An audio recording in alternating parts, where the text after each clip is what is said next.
What's going down, everybody? This is the Big Show MyC, and you know, lately the Knicks have been consistent, to say the least. I'm not really completely 100% sure, but before they went like what, on a 3-game losing streak, 4-game losing streak, then they went on a 5-game winning streak in the beginning of January, I believe, and then now they're back on a 4-game losing streak. So they've been consistent, not in a good way though.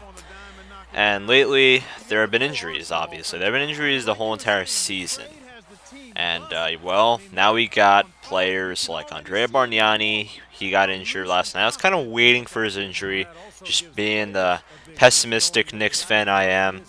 I was kind of awaiting the injury for his reputation of being that bust who gets injured. Bargnani's been not too bad.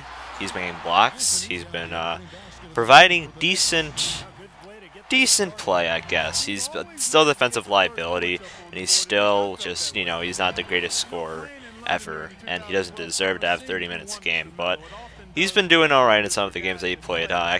He's been quite valuable, and without him, he's out indefinitely at this point. Without Amari, he's out for 2 weeks. Without Kenny Martin, he's out for 2 weeks. Who are we going to have at the big man position? Are we going to have Cole Aldrich and Jeremy Tyler play? Are we going to have to go with a lineup of, at point guard, Raymond Felton, shooting guard, Papa Prigioni, small forward, Shumpert, power forward, Melo, center, Tyson, Chandler? Are we going to have to go through that and then bring people like Jeremy Tyler off the bench, enhance his minutes, and try to just win games still? Are we still really going to try to keep Melo instead of trading into a contending team? Now here's my question. Why do we still even have Melo? That's a good question. We are not winning games. There's no way we're going to get second place in our division. There's no way. The Nets are pulling off. The Raptors have been killing it. And the Knicks have just been struggling mightily. And without having Andrea Bargnani, another 7-footer, to back up both Tyson, Chandler and all the other big men and play a lot of minutes, there is no way we're going to be able to survive. These are the times that we have to win. That 76ers game was supposed to be the game to win. A lot of these games lately were supposed to be the games to win. But hey, those games we are not winning by. We are on a losing streak right now. And, well, there's nothing we can really do about that. There's no way we're going to end up making the playoffs without any big men, unless Melo scores 50 a game.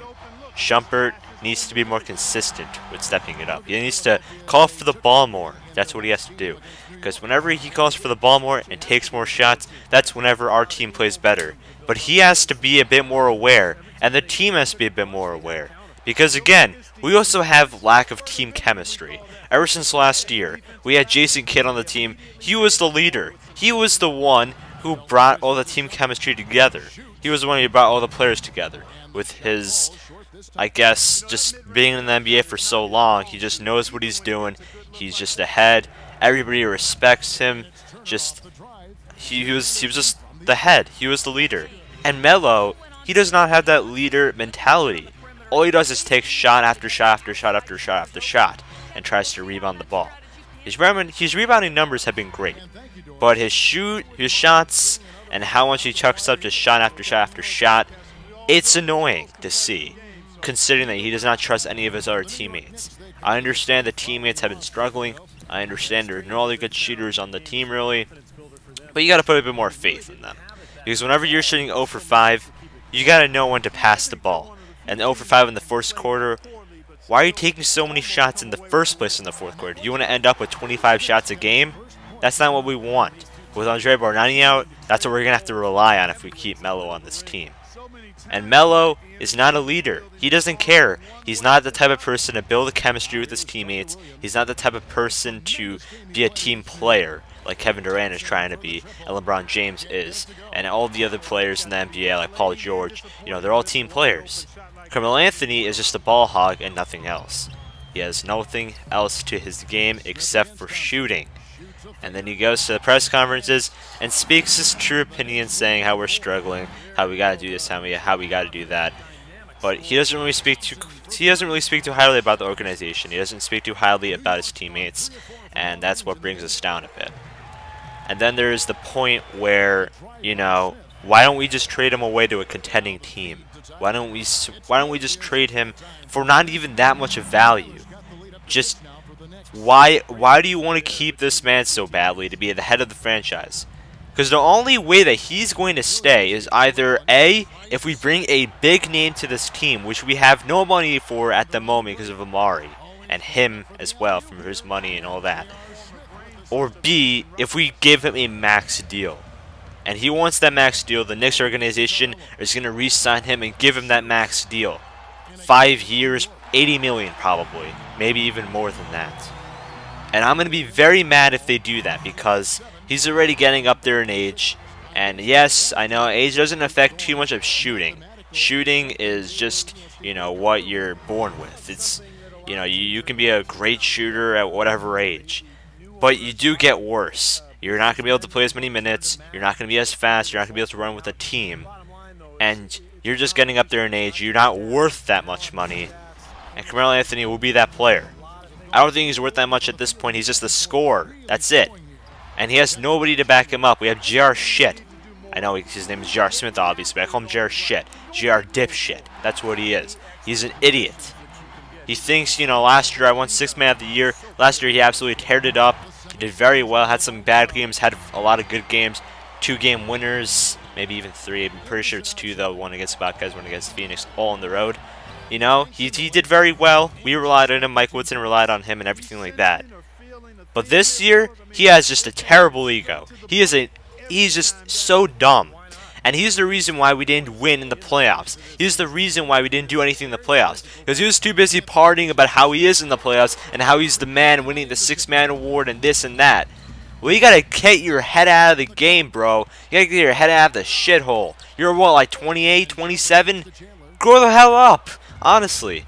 We signed you to a 4-year, $20 million deal. I thought that was very respectable by him to take not too much money off of our hands to stay with the team.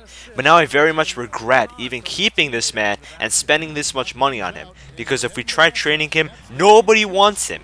He's an idiot, he's a team chemistry destroyer, and he's nothing but just a little kid inside of an adult's body and an athlete's body. And we cannot allow this to go on any further. Unless we just take away all of his minutes. Give those minutes to Tim Hardaway Jr., who actually deserves some more action. Just give Tim Hardaway Jr. the green light to shoot more shots, and J.R. Smith, just relax. Whenever you're shooting 5 for 16, chucking up shot after shot after shot, losing the ball, trying to make stupid dribble moves off of a defender, trying to chuck up a fadeaway shot like you're Michael Jordan or something, nobody wants that. I'm just saying. And that's what J.R. Smith does best, taking the stupidest shots I've ever seen. And so does Carmelo Anthony. But at least Carmelo Anthony has the decency to fade away from the defender instead of fading into the defender and actually drawing fouls and making the foul shots. J.R. Smith can't even make a foul shot. It just irritates me that this guy is just ruining this team. It's honestly pitiful. It's really annoying. And then we got Iman Shumpert. First off, he has to bring up his defensive game, because whenever he's leaving people wide open, we're not going to do anything about it. That's the lack of team chemistry, though, because if you watch the 76ers game, late in the game, they left, I'm pretty sure it was James Anderson open in the post. Iman Shumpert was guarding him. He wanted to switch off with Melo. Melo did not know. Melo left him open. It was mostly Iman Shumpert's fault for even trying to switch at that point. He shouldn't have tried to scoot over to help. He should have just let the other dipshit defenders try to guard, and just, you know, if they try coming in the paint, he'll help out with Tyson Chandler. And Tyson Chandler was putting it all on him. He was playing amazing defense. And well, with that being said, just Shumpert needs to just be a bit smarter. He's a good defender, but he's overrated, very overrated. He's not a great defender. He can be better. He just doesn't have the best defensive awareness. And that's not going to be the greatest thing. He can lock down somebody, he can get his steals, but he can't really just make the stupid errors. I know he's young, I know he has got potential. Just needs to show us that he got that potential. or at least bring his trade value up so that we can trade him for a good player. But I don't think anybody really wants him at this point.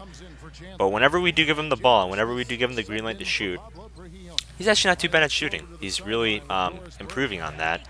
And I want to see him drive it in a bit more. I think he has like really good hops. I think he can develop a finish. I think he can develop a more of a post game, not really like a drive game, to finish around the basket. Really, it's hard to put in words, but yeah, basically what I'm trying to get there.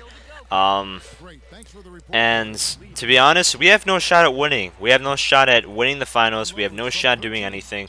So why are we keeping Melo? To keep our heads high and make him like us, to, you know, show that we still have hope in him, and we want to, you know, give him big bucks to stay. What is that going to do for us if we don't get someone else to have the big bucks with? We can't get a rookie. We can't get anything. Therefore, we got to go out for free agency and spend money. If we spend all the money on Carmelo Anthony, we're not going to have enough money to spend on 2 other good players. And whenever we only got Carmelo Anthony and pay maybe 1 or 2 other good players, you know, one may be a bust, and one may be just bad. Like, you know, it was supposed to be Amari Stoudemire and Carmelo Anthony wrecking shit up. That was what it was intended to be. Traded away Danilo Gallinari, traded away Woodson Chandler, we traded away, you know, decent potential. And Woodson Chandler and Danilo Gallinari are great players. Danilo Gallinari, well, he did not get his ACL replaced in June, which is a big whoopsie-doozies over there, because he's not going to come back until next year, I believe. But he's still a great player. It would be really cool if we still had him, if we still had that potential crew, if we actually still kept our draft picks. Imagine, you know, right now if we're really bad, we could have just tanked and got a good draft pick. Maybe a Julius Randle, maybe Gary Harris. I'm not sure. We can get someone good, a Marcus Smart possibly. We need a point guard. But sadly enough, that's not the case here. We got Raymond Felton. He was a terrible pick and roll defender. We got just terrible players. Just I always say this, but just trade the team. Just trade everybody. I don't care. Get second rounders for all I give a shit. Trade them away. They are not good at all. And well, the main person who I want to trade away is Carmelo Anthony. Get some decent value off of him. I mean, I'm not looking to get like an amazing player. Like, I'm not looking to get Blake Griffin. As much as I'd love to get Blake Griffin, to be honest. Blake Griffin's awesome. I think he's very much improving his game. It'd be really cool to trade away a expiring draft pick for someone who's locked up until 2017, I believe.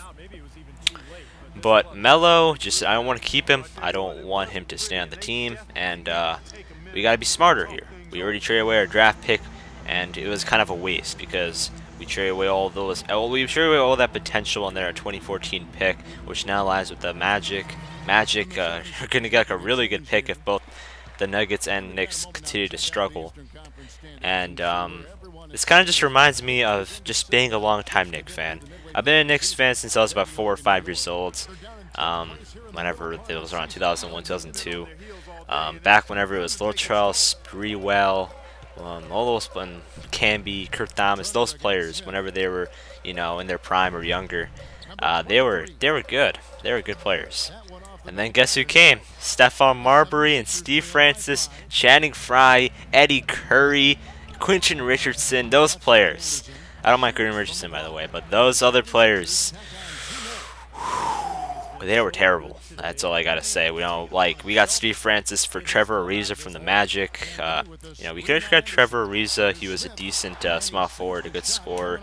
He's doing very well right now, actually, in the Wizards. He's not a great defender, but he's a good shooter. Imagine if we had kept him instead of getting Steve Francis. Jesus. I mean, Steve Francis is just... He was pitiful. He was one of the worst players I've ever seen. He chucked up shots. I know he was an all-star one time, but that's what happens whenever people come to New York. Whether it's the Knicks, the Mets, you know, it's just mutual things. They come to New York and they end up being, like, terrible. And that's what happens, really. I mean, Stephon Marbury, same thing happened. Except I don't think Stephon Marbury was even good in the first place. I think he was just good with Kevin Garnett, and that's it. Kevin Garnett made him look good, in my opinion. And, but both those players, Stephon Marbury and Steve Francis, probably the worst players I've ever seen in my life. Chucked up shots. They were assholes. ball hogs. They wanted the ball in their hands at all times. Rarely ever made clutch plays. And remember, Steve Francis made the game winner one time. Just, you know, our only bright spot was David Lee in his sophomore season and, you know, his third and fourth year. I think he was there for the fourth year, I'm not sure, but he was amazing. David Lee, I wish we had kept him. Why did we have to trade him away? Imagine if he was still on the team. David Lee. David freaking Lee. Imagine him being here instead of Amari. Imagine. David Lee was our only lights, like our only good spot. If he was here instead of Amari, imagine Melo and David Lee. David Lee racking up the rebounds, having a mid-game, having a post-game. He's a bad defender, but still, that would not be a bad thing. But, you know, it's all about the ifs and the buts and the whats and the poops. But, you know, that's just how it's going to work. We lose players, we get players, and show away good talent and get nothing in return, get mistakes in return. And that's really the problem there. Not wanting to re-sign certain players, not wanting to keep certain draft picks, not wanting to do certain things. Well, this is the time to step it up and try to fix that. Trade Melo for a first pick for all I care, if someone actually wants to really give it up. But if we're really going to give up Melo, then for a contending team, we're not really going to get the best first pick. That's a good, I'm not sure who would even want Melo for how he's been playing. That's a good question, but we gotta start trading away players. We gotta start just giving up at this point. Mike Woodson is putting too much. He's just relying too much on JR. He's relying too much on Chandler playing big minutes. He's relying too much on Melo taking shot after shot, not having a playbook at all. We just dribble around the ball in the perimeter and try to just pass around, and make some shots, and you know, sometimes do the pick and roll. And Brian felt to me the terrible pick and roll maestro. Not even a maestro. He's terrible. Just organizing the pick and roll, unless it's with Tyson Chandler, who cuts to the basket sometimes and goes for the oop, which they don't even do anymore. That's the problem, you know. At this point, just got to give up. You got to throw in the towel. You got to realize it's game over. Even with a shitty Eastern Conference, we cannot do anything, and that's just how it's gonna be. I don't like to give up, but being a Knicks fan my whole life, you got to give up at some point. And you know, these are supposed to be the light, bright years. Getting Melo, getting Amari, getting all these good players. This is supposed to be the light, bright spots of being a Knicks fan.